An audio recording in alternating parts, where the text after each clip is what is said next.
Hi friends, constitution of India ಅಂದರೆ ಭಾರತೀಯ ಸಂವಿಧಾನ. ರಾಜಕೀಯ ಸಂಸ್ಥೆಗಳ ಮೂಲ ವ್ಯವಸ್ಥೆಯೇ ಸಂವಿಧಾನ.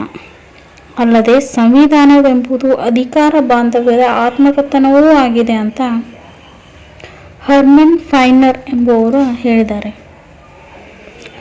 ನಾವಿಲ್ಲಿ ಸಂವಿಧಾನದ ಅರ್ಥ ಮತ್ತು ಪ್ರಾಮುಖ್ಯತೆಯನ್ನು ನೋಡೋಣ.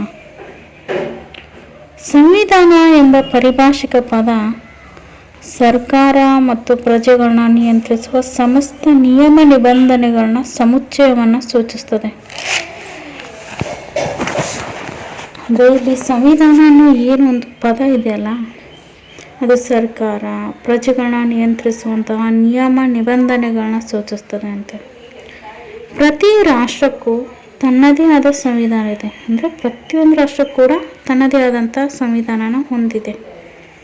ಈಗ ಉದಾಹರಣೆಗೆ ಐರಿಷದ ಸಂವಿಧಾನ ತಗೋಬೋದು.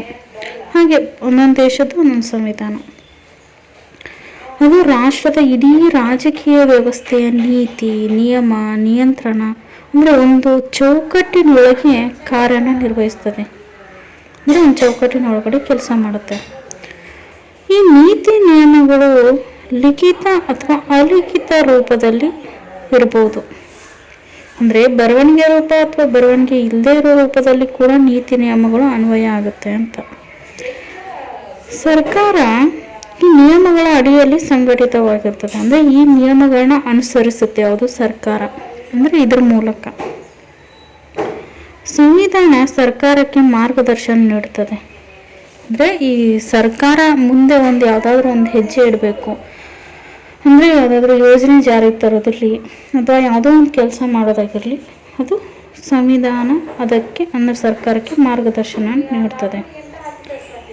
ಮತ್ತು ಜನರು ಸರ್ಕಾರದ ಆಡಳಿತವನ್ನು ಅನುಸರಿಸ್ಕೊಂಡು ಹೋಗ್ತಾರೆ.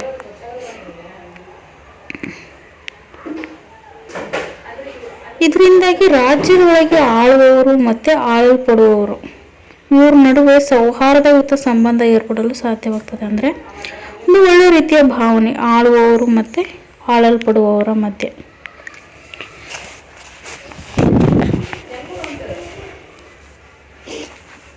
ಪ್ರತಿಯೊಂದು ಅಂಗದ ಅಂದರೆ ಈಗ ಕಾರ್ಯಾಂಗ, ಶಾಸಕಾಂಗ ಏನಿದಾವಲ್ಲ, ಈ ಥರ ಪ್ರತಿಯೊಂದು ಅಂಗದ ಕಾರ್ಯನಿರ್ವಹಣೆ ಮತ್ತು ರಾಜ್ಯ ಹಾಗೂ ಪ್ರಜೆಗಳ ನಡುವಿನ ಸಂಬಂಧ ಹೇಗಿದೆ ಅನ್ನೋದನ್ನು ಸಂವಿಧಾನ ವಿವರಿಸುತ್ತೆ. ಹೀಗೆ ಅಂದರೆ ಸಂವಿಧಾನ ರಾಜ್ಯದ ಅಧಿಕಾರವನ್ನು ಮತ್ತು ಜನರ ಸ್ವಾತಂತ್ರ್ಯವನ್ನು ಪ್ರತಿಪಾದಿಸುತ್ತೆ. ಅದು ರಾಜ್ಯದ ಮೂಲಭೂತ ಕಾನೂನು. ಇನ್ನು ಪ್ರತಿ ರಾಷ್ಟ್ರಕ್ಕೂ ಕಾನೂನು ಸುವ್ಯವಸ್ಥೆ ಅತಿ ಅಗತ್ಯ. ಅಂದರೆ ಪ್ರತಿಯೊಂದು ದೇಶಕ್ಕೂ ಕೂಡ ಕಾನೂನು ಅನ್ನೋದು ಅತಿ ಅಗತ್ಯವಾಗಿರೋದು. ಅಂದರೆ ಈಗ ಕಾನೂನಿನ ಮುಂದೆ ಯಾರು ದೊಡ್ಡವರು ಅಲ್ಲ, ಯಾರು ಚಿಕ್ಕವರು ಅಲ್ಲ, ಎಲ್ಲರೂ ಸರಿ ಸಮಾನರಲ್ವಾ. ಹಾಗೆ ಇದು ಇಲ್ಲದೆ ಹೋದರೆ ಅಲ್ಲಿ ಅರಾಜಕತೆ ತಾಂಡವವಾಡ್ಬೋದು. ಅಂದರೆ ಈಗ ಅಂದರೆ ದುಷ್ಟತನ, ಮೋಸ ಇದೇ ಹೆಚ್ಚಾದರೆ ಇದನ್ನು ತಡೆಯೋಕ್ಕೆ ಕಾನೂನು ಇರಲ್ಲ ಅಲ್ಲ, ಆ ಥರ ಹೆಚ್ಚಾಗ್ಬೋದು ಅಂತ. ಅಂಥ ರಾಷ್ಟ್ರದಲ್ಲಿ ಜನರ ಆಸ್ತಿ ಮತ್ತು ಜೀವಕ್ಕೆ ರಕ್ಷಣೆ ಇರುವುದಿಲ್ಲ. ಅಲ್ಲಿ ಜನರ ಆಸ್ತಿಗೆ, ಅವರ ಜೀವನಕ್ಕೆ ರಕ್ಷಣೆ ಇರೋದಿಲ್ಲ ಅಂತ ಕಾನೂನು ಇರಲಿಲ್ಲ ಅಂದರೆ ಸುರಕ್ಷಿತ ಜೀವನ ಸಾಗಿಸಲು ಜನರು ಉದ್ದೇಶಪೂರ್ವಕವಾಗಿಯೇ ರಾಜ್ಯವನ್ನು ಸೃಷ್ಟಿಸಿದ್ದಾರೆ. ಅಂದರೆ ಜನರಿಗೋಸ್ಕರ ಈ ಕಾನೂನು ರಚಿಸಿರೋದು ಅಂತ. ರಾಜ್ಯದಲ್ಲಿ ಸೃಷ್ಟಿಯಾದ ನಂತರ ಅಲ್ಲಿನ ಸರ್ಕಾರ ಕಾರ್ಯನಿರ್ವಹಿಸಲು ಕೆಲವು ಮಾರ್ಗಸೂಚಿಗಳು ಅಗತ್ಯ.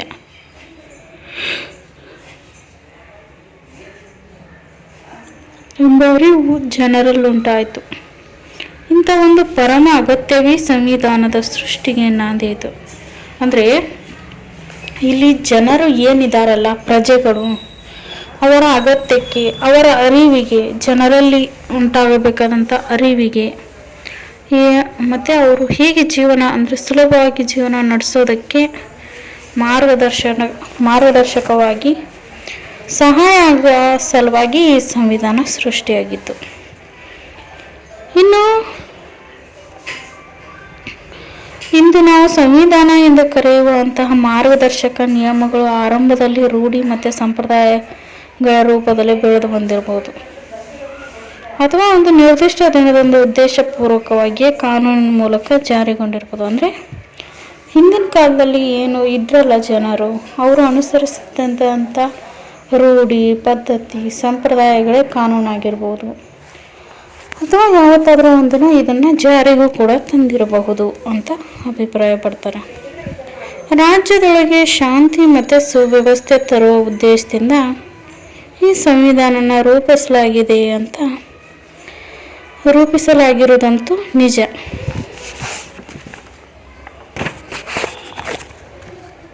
ಜೆಲೆನಿಕ್ರವರ ಅಭಿಪ್ರಾಯದ ಪ್ರಕಾರ ಸಂವಿಧಾನದ ಹೊರತಾಗಿ ಯಾವುದೇ ರಾಜ್ಯವು ರಾಜ್ಯವಾಗಿರದೆ ಅರಾಜಕತೆಯ ಸಾಮ್ರಾಜ್ಯ ಆಗಿರುತ್ತೆ ಅಂತ ಇವರು ಅಭಿಪ್ರಾಯ ಪಡ್ತಾರೆ. ಯಾರು? ಜೆಲೆನಿಕ್ ಅಂತ ಒಬ್ಬರು. ಇನ್ನು ನಾವು ಸಂವಿಧಾನದ ಅರ್ಥನ ತಿಳ್ಕೊಳ್ಳೋಣ.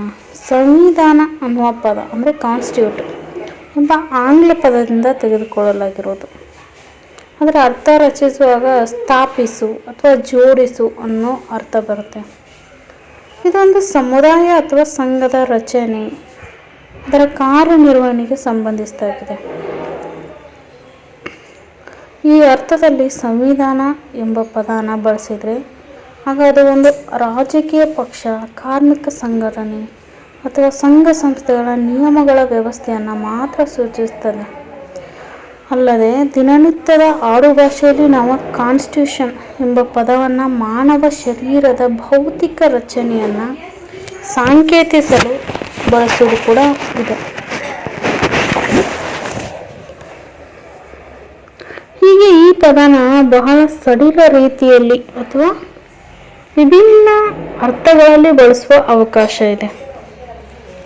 ಅಂದರೆ ಇದನ್ನು ಸರಳವಾಗಿ ಕೂಡ ತಗೋಬೋದು ಅಥವಾ ಅದಕ್ಕೆ ಅದರದೇ ಆದಂಥ ಅರ್ಥನ ಕೊಟ್ಟು ವಿಭಿನ್ನವಾಗಿ ಕೂಡ ಬಳಸುವಂಥ ಅವಕಾಶ ಇದೆ ಅಂತ ಹೇಳ್ತಾರೆ. ಆದರೆ ರಾಜ್ಯದಲ್ಲಿ ಇದೇನಿದೆಯಲ್ಲ ಕಾನ್ಸ್ಟಿಟ್ಯೂಷನ್ ಎಂಬ ಪದ ರಾಜ್ಯ ಸರ್ಕಾರ ಮತ್ತು ಜನತೆಯ ಜೊತೆಗೆ ಬಹಳ ಸಮೀಪದ ಸಂಬಂಧನ ಪಡೆದಿರೋದು. ಅಂದರೆ ಆಳುವವರು ಮತ್ತು ಆಳಲ್ಪಡುವವರಿಗೆ ಅತ್ಯಂತ ಹತ್ತಿರದ ಸಂಬಂಧ ಹೊಂದಿರೋದು ಅಂತ ಹೇಳ್ತಾರೆ. ಇನ್ನು ಸಂವಿಧಾನದ ವ್ಯಾಖ್ಯೆಗಳನ್ನ ನಾವು ನೋಡೋದಾದರೆ ಡೆಫಿನೇಷನ್ ಆಫ್ ಕಾನ್ಸ್ಟಿಟ್ಯೂಷನ್, ಇಲ್ಲಿ ಪ್ರಮುಖ ಸಂವಿಧಾನ ತಜ್ಞರು ಸಂವಿಧಾನದ ಬಗ್ಗೆ ನೀಡಿದ ಕೆಲವು ವಾಕ್ಯಗಳನ್ನ ನೋಡೋಣ. ಎ.ವಿ. ಡೈಸಿ ಎಂಬುವರು ರಾಜ್ಯದ ಸಾರ್ವಭೌಮ ಅಧಿಕಾರ ಹಂಚಿಕೆ ಮತ್ತು ಚಲಾವಣೆಯ ಮೇಲೆ ಪ್ರತ್ಯಕ್ಷ ಅಥವಾ ಪರೋಕ್ಷವಾಗಿ ಪರಿಣಾಮ ಬೀರುವ ನಿಯಮಗಳ ಸಂಕಲನವೇ ಸಂವಿಧಾನ ಅಂತ ಹೇಳ್ತಾರೆ. ಅಂದರೆ ಈಗ ಒಂದು ರಾಜ್ಯ ಇದೆಯಲ್ಲ, ಅದರ ಸಂಪೂರ್ಣ ಸಾರ್ವಭೌಮ ಅಧಿಕಾರ ಏನಿದೆಯಲ್ಲ ಅದು ಹಂಚಿಕೆ ಮತ್ತು ಈಗ ರಾಜ್ಯದ ಅಧಿಕಾರ ಏನಿದೆಯಲ್ಲ ಅದನ್ನು ಹಂಚೋದು ಅಥವಾ ಚಲಾವಣೆಗೆ ತರೋದಾಗಿರಲಿ, ಅದು ಚಲಾವಣೆಗೆ ತರೋದು ಇವೆಲ್ಲ ಏನಿದೆಯಲ್ಲ ಇದು ಪ್ರತ್ಯಕ್ಷವಾಗಿ ಅಥವಾ ಪರೋಕ್ಷವಾಗಿ ಪರಿಣಾಮ ಬೀರುವಂತಹ ನಿಯಮ ಅಂತ ಹೇಳ್ತಾರೆ. ಇನ್ನು ಮೆಕ್ಲೆವರ್ ಸಂವಿಧಾನವೆಂದರೆ ರಾಜ್ಯವನ್ನಾಳುವ ಕಾನೂನು ಅಂತ ಅಭಿಪ್ರಾಯ ಪಡ್ತಾರೆ. ಅಂದರೆ ಈ ಸಂವಿಧಾನ ಅನ್ನೋದು ಇಡೀ ರಾಜ್ಯನ ಆಳುತ್ತೆ ಅಂತ. ಹೀಗೆ ಒಬ್ಬೊಬ್ಬರು ಸಂವಿಧಾನ ತಜ್ಞರು ಒಂದೊಂದು ವ್ಯಾಖ್ಯೆಗಳನ್ನ ನೀಡ್ತಾ ಹೋಗ್ತಾರೆ. ನಾವು ಮುಂದೆ ಹೋಗೋಣ, ಸಂವಿಧಾನದ ಸ್ವರೂಪನ ನೋಡೋಣ. Nature of the constitution. ಪ್ರತಿಯೊಂದು ರಾಜ್ಯವು ಅದು ಯಾವುದೇ ಮಾದರಿಯ ಸರ್ಕಾರವನ್ನು ಹೊಂದಿರಲಿ ತನ್ನದೇ ಆದ ಸಂವಿಧಾನನ ಹೊಂದಿರುತ್ತೆ. ಅಂದರೆ ಈಗ ಪ್ರತಿಯೊಂದು ರಾಜ್ಯ ಇರಲಿಲ್ಲ ಅದೊಂದು ಮಾದರಿ ಸರ್ಕಾರನ ಅಥವಾ ಸಂವಿಧಾನನ ಹೊಂದೇ ಇರುತ್ತೆ ಅಂತ. ಸರ್ವಾಧಿಕಾರಿ ಮಾದರಿಯ ಸರ್ಕಾರಕ್ಕೂ ಸಂವಿಧಾನದ ಅಗತ್ಯವಿದೆ.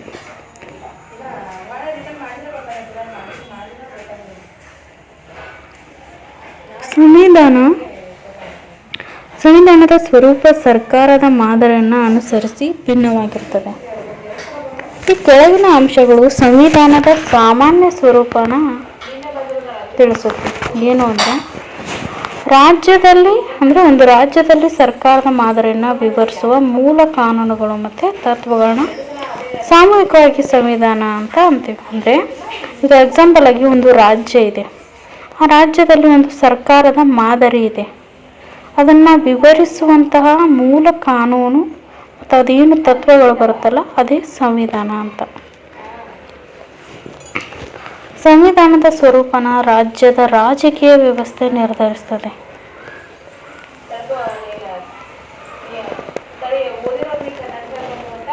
ಸಂವಿಧಾನವು ಲಿಖಿತ ಅಥವಾ ಅಲಿಖಿತ, ಕಠಿಣ ಅಥವಾ ಸರಳ, ಏಕಾತ್ಮಕ ಅಥವಾ ಸಂಯುಕ್ತ ಮಾದರಿಯದಾಗಿರಬಹುದು ಅಂತ ಊಹಿಸ್ತಾರೆ. ಸಂವಿಧಾನ ಸರ್ಕಾರದ ಕಾರ್ಯನಿರ್ವಹಣೆಯ ಮೂಲ ನೆಲೆಯನ್ನು ಸೂಚಿಸ್ತದೆ.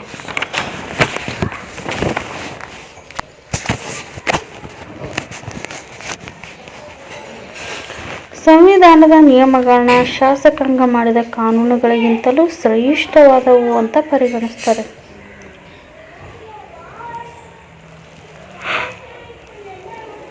ಅಂದರೆ ಸಾಮಾನ್ಯವಾಗಿ ಸಂವಿಧಾನ ಜಡವಾದುದಾಗಿರದೆ ಕ್ರಿಯಾತ್ಮಕವಾಗಿರುತ್ತೆ ಅಂತ, ಕಾಲಾನುಕ್ರಮದಲ್ಲಿ ವಿಕಾಸಗೊಂಡಿರ್ಬೋದು ಅಂತ ಊಹಿಸ್ತಾರೆ. ಸಂವಿಧಾನವು ಪೌರರು ಮತ್ತು ರಾಜ್ಯದ ನಡುವಿನ ಸಂಬಂಧನ ಸ್ವರೂಪವನ್ನು ನಿರ್ಧರಿಸ್ತದೆ.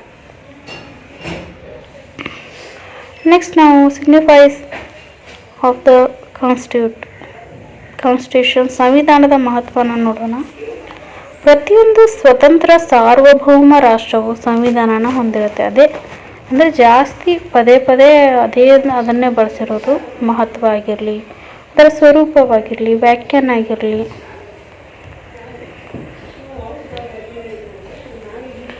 ಅದರಲ್ಲಿ ಮುಖ್ಯವಾದಂಥ ಕೆಲವು ಪಾಯಿಂಟ್ಸ್ ಇದ್ದಾವೆ, ಏನಂತ ನೋಡೋಣ. ಸರ್ಕಾರದ ಅಧಿಕಾರವನ್ನು ಮಿತಗೊಳಿಸೋದು. ಅಂದರೆ ಈಗ ಸರ್ಕಾರದ ಅಧಿಕಾರ ಏನಿದೆಯಲ್ಲ ಅದನ್ನು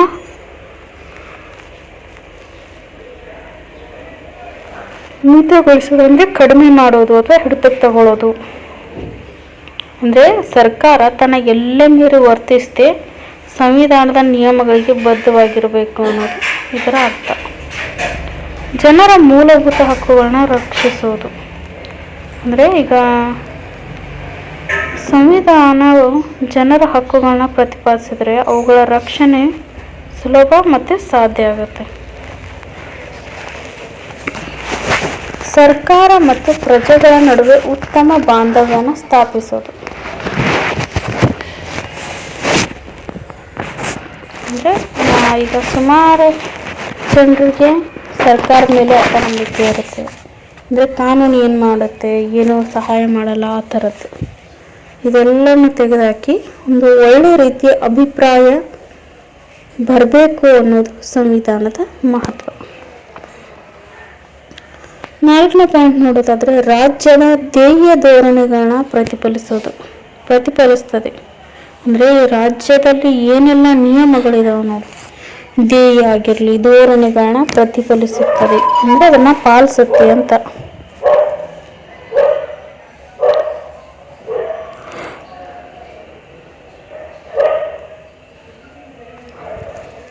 ಐದನೇದು ರಾಜ್ಯದೊಳಗೆ ಸುವ್ಯವಸ್ಥೆ ತರಲು ಅವಶ್ಯ.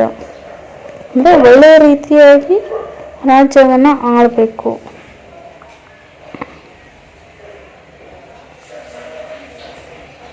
ಅಂದರೆ ಸಂವಿಧಾನ ಹೊಂದಿರೋದು ಅವಶ್ಯಕತೆ, ಅಂದರೆ ಪ್ರತಿಯೊಂದು ರಾಜ್ಯ ಕೂಡ ಅನ್ನೋದು.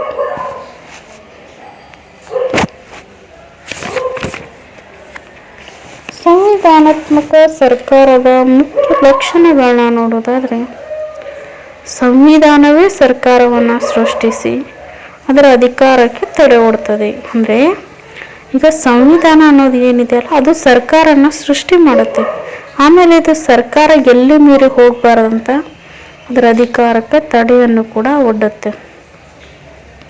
ಅಂತಹ ಸರ್ಕಾರದ ಅಧಿಕಾರ ಪರಿಮಿತವಾಗಿರ್ತದೆ. ಸರ್ಕಾರದ ಅಧಿಕಾರದ ಮೇಲೆ ವಿಧಿಸುವ ನಿರ್ಬಂಧ ಸರ್ಕಾರವನ್ನು ಕಾನೂನಿನ ತತ್ವಗಳ ಅನುಸಾರವಾಗಿ ಕಾರ್ಯ ಪ್ರವರ್ತಿಸುವಂತೆ ಮಾಡ್ತದೆ. ಅದು ಶಾಸನ ಪ್ರಭುತ್ವವನ್ನು ಸ್ಥಾಪಿಸಿ ರಾಜಕೀಯ ಗೊಂದಲ ಮತ್ತು ವಿವಾದಗಳನ್ನ ಪರಿಹರಿಸ್ತದೆ.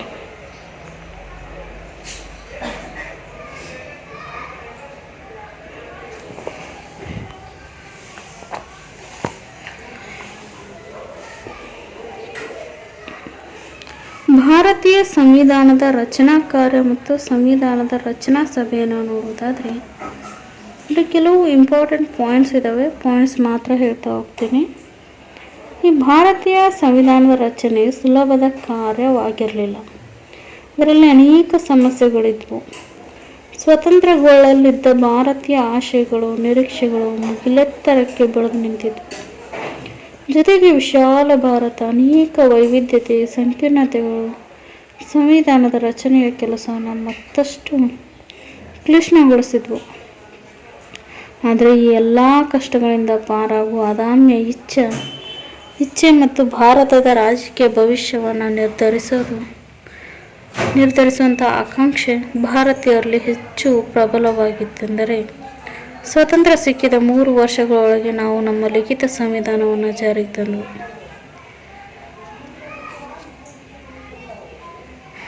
ಈ ರಚನಾ ಸಭೆಯ ಹಿನ್ನೆಲೆ ನೋಡೋದಾದರೆ, ಭಾರತದ ರಾಜಕೀಯ ಭವಿಷ್ಯವನ್ನು ಭಾರತೀಯರೇ ನಿರ್ಧರಿಸಬೇಕು ಎನ್ನುವ ಬೇಡಿಕೆಯನ್ನು ಮಹಾತ್ಮ ಗಾಂಧೀಜಿಯವರು 1922ರ ಆರಂಭದಲ್ಲಿ ಮುಂದಿಟ್ಟರು. ಅವರ ಸ್ವರಾಜ್ಯವು ಬ್ರಿಟಿಷ್ ಪಾರ್ಲಿಮೆಂಟ್ನ ಉಚಿತ ಕೊಡುಗೆಯಲ್ಲ, ಅದು ಭಾರತದ ಪೂರ್ಣ ಸ್ವ ಅಭಿವ್ಯಕ್ತಿ ಘೋಷಣೆ ಎಂದು ನುಡಿದರು. ಪಂಡಿತ್ ಜವಾಹರ್ಲಾಲ್ ನೆಹರು ಕೂಡ ಚುನಾಯಿತ ಪ್ರತಿನಿಧಿಗಳನ್ನೊಳಗೊಂಡ ರಚನಾ ಸಭೆಯಿಂದಲೇ ಸಂವಿಧಾನ ರಚಿಸುವ ಸಂಪೂರ್ಣ ಸ್ವಾತಂತ್ರ್ಯವನ್ನು ಭಾರತದ ಜನರಿಗಿರಬೇಕೆಂದು ಆಶಿಸುತ್ತಿದ್ದರು. ಸಂವಿಧಾನದ ರಚನಾ ಸಭೆಯನ್ನು ಸ್ಥಾಪಿಸಲು ಒತ್ತಾಯ. ಅಂದರೆ ಏನು ಸಂವಿಧಾನ ರಚನಾ ಸಭೆ ಇತ್ತಲ್ಲ, ಇದನ್ನು ಸ್ಥಾಪಿಸಬೇಕು ಅಂತ ಹೇಳಿದಾಗ ಯಾರೂ ಕೂಡ ಅದನ್ನು ಗಂಭೀರವಾಗಿ ಪರಿಗಣಿಸಲ್ಲ. ಹಾಗಾಗಿ ಅವರು ಒತ್ತಾಯ ಮಾಡೋದು. ಗಾಂಧೀಜಿ ಹಾಗೂ ನೆಹರು ಅವರಿಂದ ಒತ್ತಾಯ ನಡೆಯುತ್ತೆ. ಯಾವಾಗ ಅಂದರೆ 2ನೇ ಮಹಾಯುದ್ಧದ ಸಂದರ್ಭದಲ್ಲಿ ಬ್ರಿಟಿಷ್ ಸರ್ಕಾರ ಜರ್ಮನಿಯ ವಿರುದ್ಧ ಯುದ್ಧನ ಘೋಷಿಸುತ್ತೆ ಮತ್ತು ಭಾರತದ ಜನರು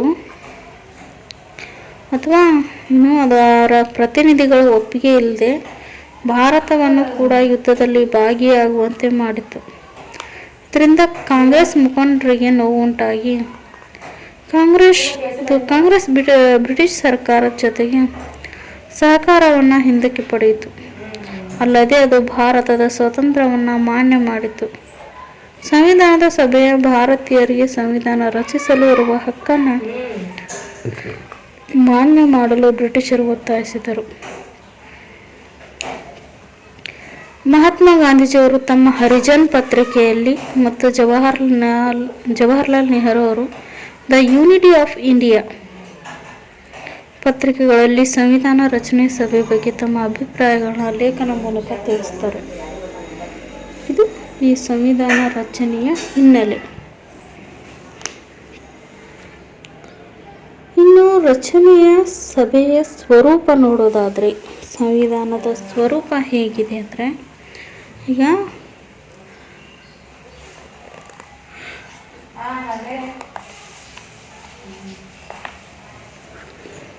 ಸ್ವರೂಪ ಅಂತಾನೂ ಕರಿಬೋದು, ಲಕ್ಷಣಗಳು ಅಂತ ಕೂಡ ಕರಿಬೋದು. ಸಂವಿಧಾನ ಪ್ರಾಂತ್ಯಗಳ ಪ್ರತಿನಿಧಿಗಳ ಭಾರತೀಯ ಪ್ರಾಂತೀಯ ಶಾಸನ ಸಭೆಗಳಿಂದ ಚುನಾಯಿತರಾಗಿದ್ದರು ಮತ್ತು ದೇಶೀಯ ಸಂಸ್ಥಾನಗಳ ಪ್ರತಿನಿಧಿಗಳು ಸಂಬಂಧಪಟ್ಟ ಸಂಸ್ಥಾನಗಳಿಂದ ನಾಮಕರಣ. ಅಂದರೆ ಈಗ ಒಂದು ಪ್ರಾಂತ್ಯ ಇದೆ. ಈಗ ಎಕ್ಸಾಂಪಲ್ ಆಗಿ ನಾವು ಅರ್ಥ ಮಾಡ್ಕೊಳ್ಳೋಕೆ ತಗೊಳ್ಳೋದಾದರೆ, ಈಗ ಒಂದು ಊರಿದೆ, ಆ ಊರಿನ ಒಬ್ಬ ಪ್ರತಿನಿಧಿ ಅವನು ಒಂದು ಸಭೆನ ನಡೆಸಿ ಅದರಲ್ಲಿ ಚುನಾವಣೆ ಮೂಲಕ ಅಥವಾ ಸಂಸ್ಥಾನದಿಂದ ಗೆಲ್ಲೋದು, ಈ ಥರ. ಭಾರತೀಯ ಸಂವಿಧಾನದ ಪ್ರಮುಖ ಲಕ್ಷಣಗಳನ್ನ ನೋಡೋಣ.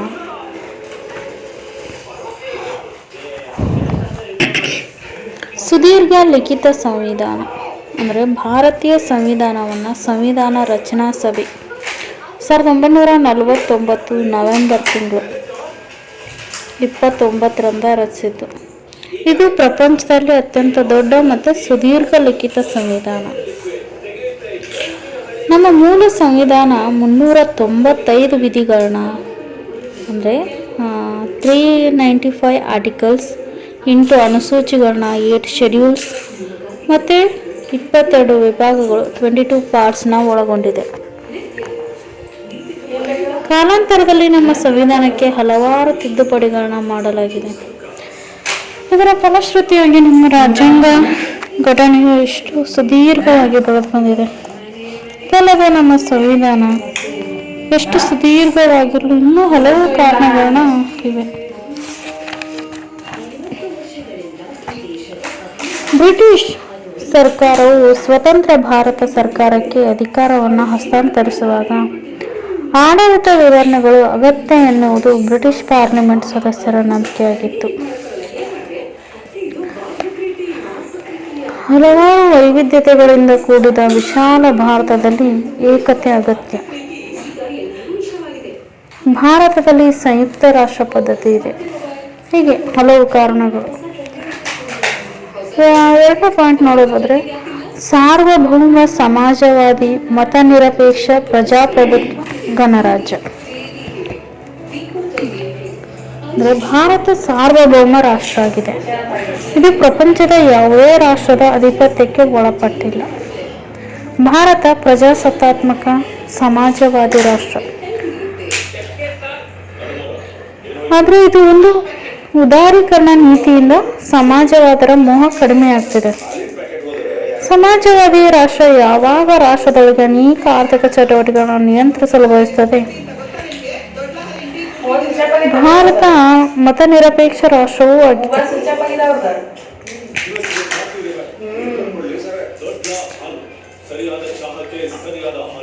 ಅಲ್ಲದೆ ರಾಷ್ಟ್ರ ಮತಧರ್ಮ ಎಂಬುದಿಲ್ಲ. ಧರ್ಮ, ಜಾತಿ, ಕುಲ, ಬಣ್ಣ, ಲಿಂಗ ಭೇದವಿಲ್ಲದೆ ಪ್ರತಿಯೊಬ್ಬರನ್ನ ಇಲ್ಲಿ ಸಮಾನವಾಗಿ ಕಾಣಲಾಗುತ್ತದೆ. ಇದು ಮತ ನಿರಪೇಕ್ಷ ಎಂಬ ಶಬ್ದಗಳನ್ನ 1976ರಲ್ಲಿ 42ನೇ ತಿದ್ದುಪಡಿಯೊಂದಿಗೆ ಸೇರಿಸಿತು. 3ನೇ ಪಾಯಿಂಟು ಮೂಲಭೂತ ಹಕ್ಕುಗಳು. ಮೂಲಭೂತ ಹಕ್ಕುಗಳು ಅಂದರೆ ರಾಷ್ಟ್ರದ ಲಿಖಿತ ಸಂವಿಧಾನದಲ್ಲಿ ಅಳವಡಿಸಲಾದ ಮತ್ತು ಸಾಂವಿಧಾನಿಕ ರಕ್ಷಣೆ ಒದಗಿಸಲಾದ ಹಕ್ಕುಗಳು.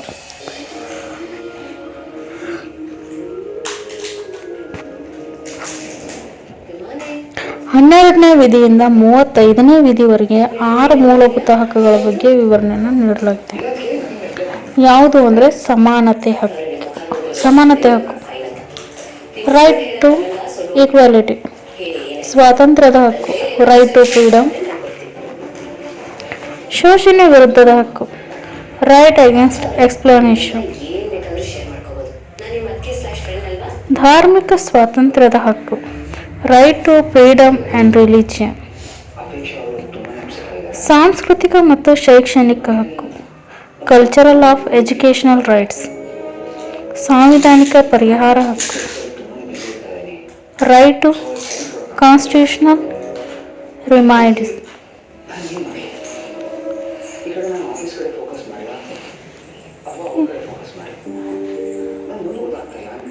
ಶೈಕ್ಷಣಿಕ ಹಕ್ಕನ್ನು ಮೂಲಭೂತ ಹಕ್ಕನ್ನಾಗಿ ಪರಿಗಣಿಸಿ 93ನೇ ತಿದ್ದುಪಡಿ ಮೂಲಕ 21 ಆರ್ಟಿಕಲ್ ಎಂಬ ನೂತನ ವಿಧಿಯನ್ನು ಸೇರಿಸಿ ತನ್ಮೂಲಕ 6ರಿಂದ 14 ವರ್ಷದವರೆಗಿನ ಎಲ್ಲ ಮಕ್ಕಳಿಗೂ ಕಡ್ಡಾಯ ಶಿಕ್ಷಣ ದೊರಕಿಸಿಕೊಡುವ ಪ್ರಯತ್ನ ನಡೆದಿದೆ.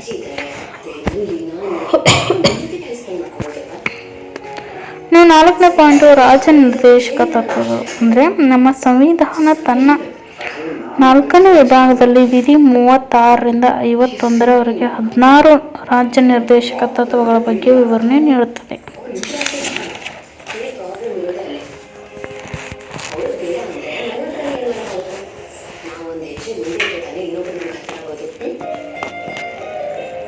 ಭಾರತವನ್ನು ಸುಗ್ಗಿ ರಾಜ್ಯ ಅಥವಾ ಗಾಂಧೀಜಿ ಕಂಡ ರಾಮರಾಜ್ಯ ಅಥವಾ ಕಲ್ಯಾಣ ರಾಜ್ಯವನ್ನಾಗಿಸುವ ಗುರಿ ಈ ರಾಜ್ಯ ನಿರ್ದೇಶಕ ತತ್ವಗಳಿಗಿದೆ. ಇನ್ನು 5ನೇ ಪಾಯಿಂಟ್ ನೋಡೋದಾದರೆ ಭಾಗಶಃ ಕಠಿಣ ಮತ್ತು ಭಾಗಶಃ ಸರಳ ಸಂವಿಧಾನ. ಭಾರತೀಯ ಸಂವಿಧಾನದ 368ನೇ ವಿಧಿ ಸರಳವಾದ ಮತ್ತು ಕ್ಲಿಷ್ಟಕರವಾದ ಸಂವಿಧಾನ ತಿದ್ದುಪಡಿಯ ವಿಧಾನವನ್ನು ಸೂಚಿಸುತ್ತದೆ.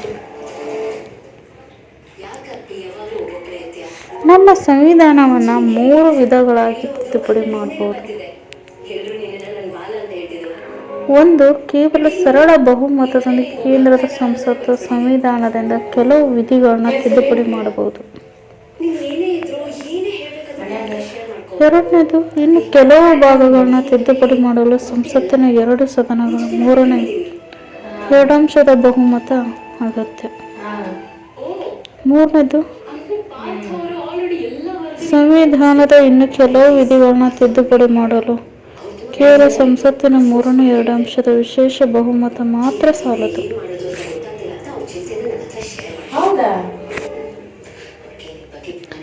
ಆರನೇದು, ಸಂಯುಕ್ತ ಪದ್ಧತಿಯ ರಚನೆ ಹಾಗೂ ಏಕಾತ್ಮಕ ಸ್ವರೂಪ. ಭಾರತೀಯ ಸಂವಿಧಾನ ಲಿಖಿತ, ಕ್ಲಿಷ್ಟಕರ ಮತ್ತು ಸರ್ವೋನ್ನತ. ಇಲ್ಲಿ ಕೇಂದ್ರ ಮತ್ತು ರಾಜ್ಯ ಮಟ್ಟದಲ್ಲಿ ದ್ವಿರಾಜಕೀಯ ವ್ಯವಸ್ಥೆ ಇದೆ. ಕೇಂದ್ರ ಸರ್ಕಾರ ಮತ್ತು ರಾಜ್ಯ ಸರ್ಕಾರಗಳ ನಡುವೆ 7ನೇ ಅನುಸೂಚಿ ಮೂಲಕ ಸಂವಿಧಾನವೇ ಅಧಿಕಾರದ ಹಂಚಿಕೆಯನ್ನು ಮಾಡಿದೆ. ಕೇಂದ್ರ ಮತ್ತು ರಾಜ್ಯಗಳ ನಡುವೆ ತಕರಾರುಗಳನ್ನು ಪರಿಹರಿಸಲು ಸ್ವತಂತ್ರವಾದ ನ್ಯಾಯಾಂಗ ವ್ಯವಸ್ಥೆ ಇದೆ. ಸಂಸತ್ತಿನ ಮೇಲ್ಮನೆಯಾದ ರಾಜ್ಯಸಭೆ ರಾಜ್ಯಗಳಿಗೆ ಪ್ರಾತಿನಿಧ್ಯವನ್ನು ನೀಡುತ್ತದೆ. 7ನೇದು, ಸಂಸದೀಯ ಮಾದರಿ ಸರ್ಕಾರ.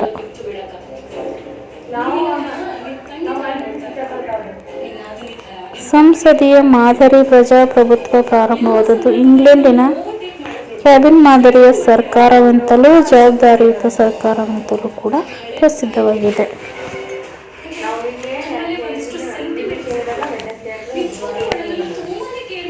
ಮೂಲಭೂತ ಕರ್ತವ್ಯಗಳು. 8ನೇ ಪಾಯಿಂಟ್,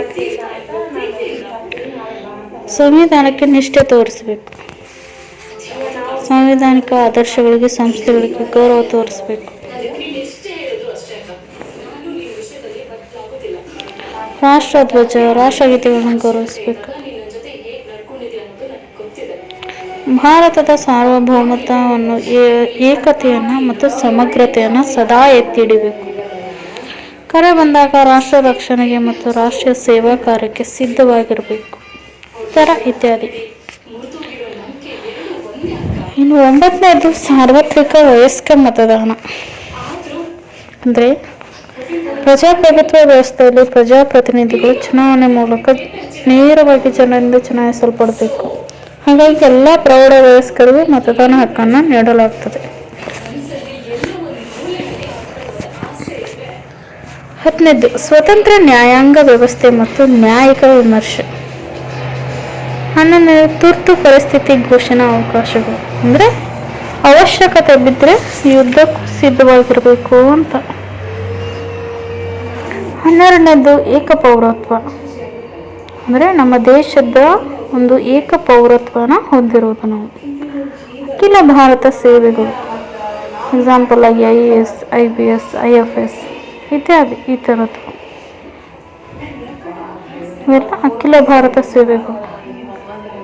ಸ್ಥಳೀಯ ಸ್ವಾಯತ್ತ ಸರ್ಕಾರಗಳಿಗೆ ಸಾಂವಿಧಾನಿಕ ಸ್ಥಾನಮಾನ.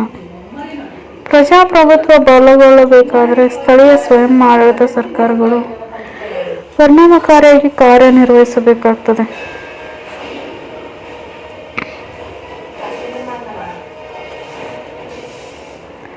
ಇನ್ನು ಭಾರತೀಯ ಸಂವಿಧಾನದ ಪ್ರಸ್ತಾವನೆ, the preamble of the Indian constitution, it is very important.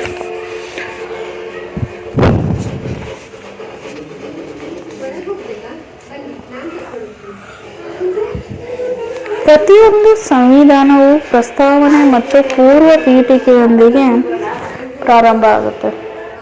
ಸಂವಿಧಾನ ರಾಷ್ಟ್ರಕ್ಕೆ ಸೂಚಿಸಿರುವ ಗುರಿ ಮತ್ತು ಉದ್ದೇಶಗಳನ್ನು ಈ ಪೀಠಿಕೆ ಸ್ಪಷ್ಟಪಡಿಸ್ತದೆ. ಇದು ನಮಗೆ ಸಂವಿಧಾನವನ್ನು ಪರಿಚಯಿಸ್ತದೆ. ಭಾರತದ ಸಂವಿಧಾನ ಸಿದ್ಧಾಂತವನ್ನು ತಿಳಿಯಬೇಕಾದರೆ ನಾವು ಅದರ ಪ್ರಸ್ತಾವನೆಯನ್ನು ಅವಲೋಕಿಸಬೇಕು. ಮತ್ತು ಭಾರತ ಸಂವಿಧಾನದ ಏಕವಾಕ್ಯದಿಂದ ಕೂಡಿದ ಸುದೀರ್ಘ ಪ್ರಸ್ತಾವನೆಯನ್ನು ಈ ರೀತಿ ಪ್ರಾರಂಭವಾಗುತ್ತದೆ. ಏನಂದರೆ, ಭಾರತೀಯ ಪ್ರಜೆಗಳಾದ ನಾವು ಭಾರತವನ್ನು ಒಂದು ಸಾರ್ವಭೌಮ, ಸಮಾಜವಾದಿ, ಮತನಿರಪೇಕ್ಷ, ಪ್ರಜಾಸತ್ತಾತ್ಮಕ ಗಣರಾಜ್ಯವನ್ನಾಗಿ ರಚಿಸಲು ದೃಢ ಸಂಕಲ್ಪ ಮಾಡಿದ್ದೇವೆ ಮತ್ತು ಅದರ ಸಮಸ್ತ ಪ್ರಜೆಗಳಿಗೆ ಸಾಮಾಜಿಕ, ಆರ್ಥಿಕ ಮತ್ತು ರಾಜಕೀಯ ನ್ಯಾಯ, ವಿಚಾರ ಮತ್ತು ಅಭಿವ್ಯಕ್ತಿ, ನಂಬಿಕೆ, ವಿಶ್ವಾಸ ಹಾಗೂ ಸಂಪೂರ್ಣ ಸ್ವಾತಂತ್ರ್ಯವನ್ನು, ಅಂತಸ್ತು ಹಾಗೂ ಅವಕಾಶ ಸಮಾನತೆಯನ್ನು ದೊರಕಿಸಲು ಹಾಗೂ ಅವರೆಲ್ಲರಲ್ಲೂ ವ್ಯಕ್ತಿ ಗೌರವ, ರಾಷ್ಟ್ರದ ಏಕತೆ ಮತ್ತು ಸಮಗ್ರತೆಯನ್ನು ರಕ್ಷಿಸಿ ಭ್ರಾತೃತ್ವವನ್ನು ವೃತ್ತಿಗೊಳಿಸಲು ಸಂವಿಧಾನ ಸಭೆಯಲ್ಲಿ 26ನೇ ನವೆಂಬರ್ 1949ರಂದು ಈ ಸಂವಿಧಾನವನ್ನು ಈ ಮೂಲಕ ಅಂಗೀಕರಿಸಿ ಶಾಸನವಾಗಿ ಜಾರಿಗೊಳಿಸಿ ನಮಗೆ ನಾವೇ ಅರ್ಪಿಸಿಕೊಂಡಿದ್ದೇವೆ. ಅಂದರೆ ಇಲ್ಲಿ ಪ್ರಸ್ತಾವನೆಯ ಉದ್ದೇಶ ಏನು ಅಂದರೆ, ಈ ಸಂವಿಧಾನ ಅನ್ನೋದು ಒಂದು ಅವಿಭಾಜ್ಯ ಅಂಗ. ಅಂದರೆ ಪ್ರಸ್ತಾವನೆಯು ಸಂವಿಧಾನದ ಒಂದು ಅವಿಭಾಜ್ಯ ಅಂಗ. ಇದರಲ್ಲಿ ಅಡಕವಾಗಿರುವ ಪದಗಳು ಬಹಳ ಅರ್ಥಪೂರ್ಣವಾಗಿರುವುದು. ಅವರ ಉದ್ದೇಶ ಏನು ಅಂದರೆ, ಸಂವಿಧಾನದ ಅಧಿಕಾರದ ಮೂಲ ಪ್ರಸ್ತಾವನೆ, ಸಂವಿಧಾನದ ಗುರಿಗಳ ವ್ಯಾಖ್ಯಾನ ಪ್ರಸ್ತಾವನೆ, ಸಂವಿಧಾನ ಅಂಗೀಕರಿಸಿದ ದಿನಾಂಕ ಮತ್ತು ರಾಜಕೀಯ ವ್ಯವಸ್ಥೆಯ ಸ್ವರೂಪ ಈ ಪ್ರಸ್ತಾವನೆ ಎಂಬುದು ಈ ಪ್ರಸ್ತಾವನೆಯ ಉದ್ದೇಶವಾಗಿದೆ.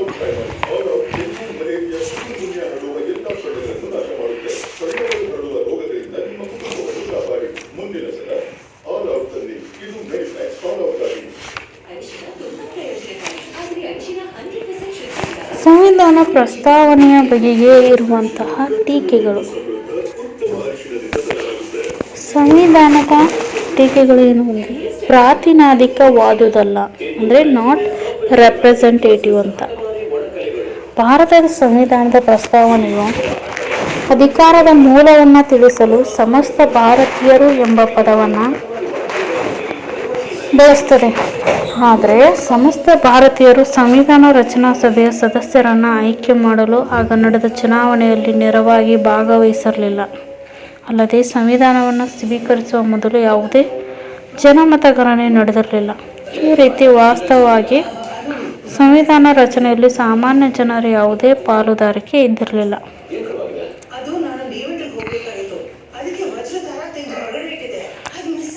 ಎರಡನೇದು ಸಿದ್ಧಾಂತದ ಗೈರು ಹಾಜರಿ. ಅಂದರೆ ಸಂವಿಧಾನದ 42ನೇ ತಿದ್ದುಪಡಿಯನ್ನು ಸೇರಿಸಿದ ಸಮಾಜವಾದ ಎನ್ನುವ ಪದವು ಕೂಡ ಭಾರತದ ಬದಲಾಗುತ್ತಿರುವ ಆರ್ಥಿಕ ಸಿದ್ಧಾಂತದ ಪ್ರತಿಪಾದಿಸುವುದಿಲ್ಲ. ನ್ಯಾಯಿಕ ಪರಿಹಾರ ಅಸಾಧ್ಯ.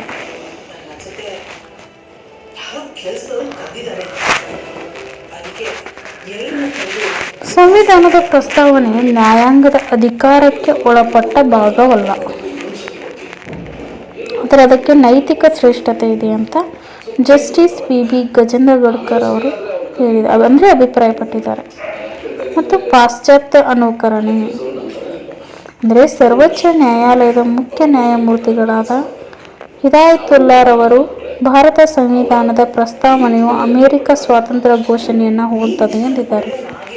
ಅಲ್ಲದೆ ಅದು ಪಾಶ್ಚಾತ್ಯ ಪಾರಿಭಾಷಿಕ ಪದಗಳಾದ ಸ್ವಾತಂತ್ರ್ಯ, ಸಮಾನತೆ, ಭ್ರಾತೃತ್ವ ಮುಂತಾದವುಗಳನ್ನು ಬಳಸಿದೆ.